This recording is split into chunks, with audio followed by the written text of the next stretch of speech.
Alright, so we're going to start with the first practice test from the 2016 to 17 official ACT guide.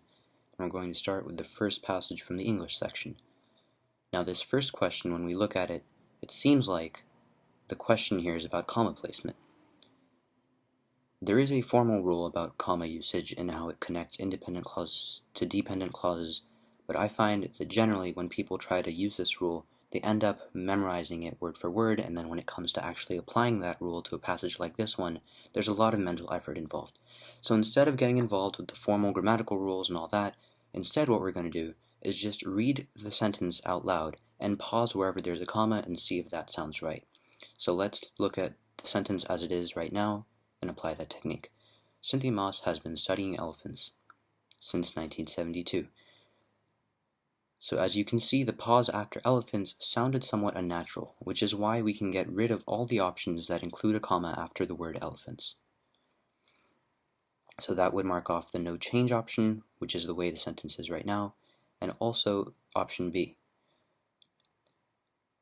Now, between C and D, there are two different things we could do. We could either look at the apostrophe and use that as a determining factor, or we could look at the comma after 1972. If we were to use the comma as the determining factor, we would use the same technique. Let's read the sentence, assuming there's a comma after 1972. Cynthia Moss has been studying elephants since 1972, when she started the now famous Amboseli Elephant Research Project. You can see that the comma after 1972 and the pause sounds a lot more natural than the pause after the word elephants, but maybe that's a bit subjective for you, and you can't really tell that a pause after 1972 sounds a lot more natural. So let's look at the apostrophe, the other determining factor we could use. Now, we know from the sentence that there's a person who is studying something, so we're looking for a noun here. Only option C gives us a noun after the word studying. Option D gives us a possessive noun. So if we were to put that in, we would read it as, Cynthia Moss has been studying elephants since 1972. Elephants is what? We don't know, because there's no noun. And for those reasons, we can mark off answer choice D, and we're left with C as our final answer. The next question is more about phrasing. When we look at the answer choices, we can see that the question is asking us how to best word the phrase now famous. Now, in general, when it comes to questions like these, where all of the answer choices mean the same thing, the right answer is generally the one that uses the least words. So, based off of that, we can get rid of G, and we're left with F, H, and J. Now, it seems, based off of the technique that I mentioned, that J is the right answer choice. After all, it does have the least number of words, just one. Let's put that in and see if it makes sense. Cynthia Moss has been studying elephants since 1972, when she started the famously Amboseli Elephant Research Project. Now, the issue here is that famously is an adverb, but what we're looking for is the best adjective, the best descriptive phrase to use for the project.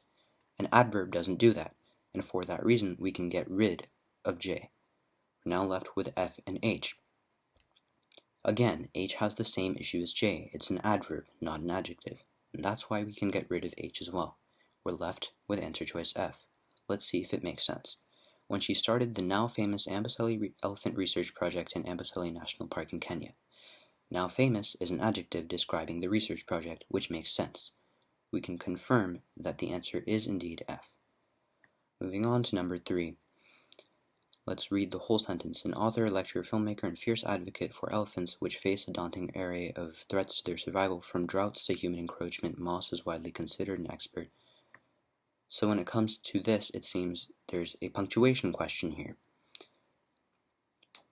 We can see that from the word from until encroachment, even if we just took that entire section out, we just got rid of it entirely, the sentence would still make sense. An author, lecturer, filmmaker, and a fierce advocate for elephants which face a daunting array of threats to their survival, Moss is widely considered an expert on the social behavior of these creatures. So this is something that we could fence off from the rest of the sentence. The question is, which punctuation do we use to fence it off? Well, when it comes to questions like this, where there's a dependent clause that the sentence would still make sense without, we need to choose the right punctuation that separates that phrase from the rest of the sentence. And to choose the right answer, we need to look for a punctuation that matches something that's come earlier on in the sentence. So if we were to look at the sentence before this phrase, we can see that we see a dash that has there's no second dash matching that one later on in the sentence. And maybe you look at this comma and you think there's no other comma matching it later on in the sentence. So that leaves answer choices B and D.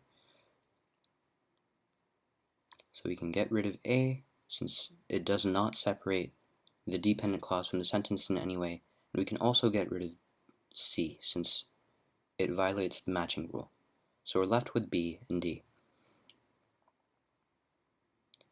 Now, to choose between the dash and the comma, we can see that the comma serves the function of going from this general mention of threats to survival to something more specific, like droughts and human encroachment.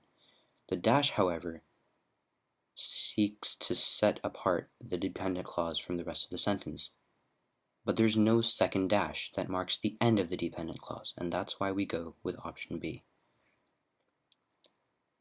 Question 4 asks whether we should be adding a sentence to the end of the paragraph. When it comes to questions like these, it's best to decide whether to choose to add the sentence before you look at the answer choices. So that way you have a general sense of whether the answer is yes or no, and that way you've eliminated half the answer choices. So the sentence here is humans are among the threats to the animal's survival. Where else have we seen human in this paragraph? Well, over here. Threats to their survival from droughts to human encroachment. So we've already had a mention of this sentence earlier on, and adding this to the end would be repetitive. So based off of that, we know that adding this sentence to the end of the paragraph is a bad idea because it would encourage repetition, which we don't want. And since we know that the answer to this question is no, we can mark off F and G immediately. And now we only have to work with 2 answer choices instead of 4. So, now we look at the cause. No, because the essay is focused on elephants and does not otherwise mention a human presence in their lives. No, because this information is already provided in the paragraph. This specific question is easier than most because the reasoning for both options are complete opposites. Now we know that adding this sentence would be repetitive, and based off of that, the answer is J.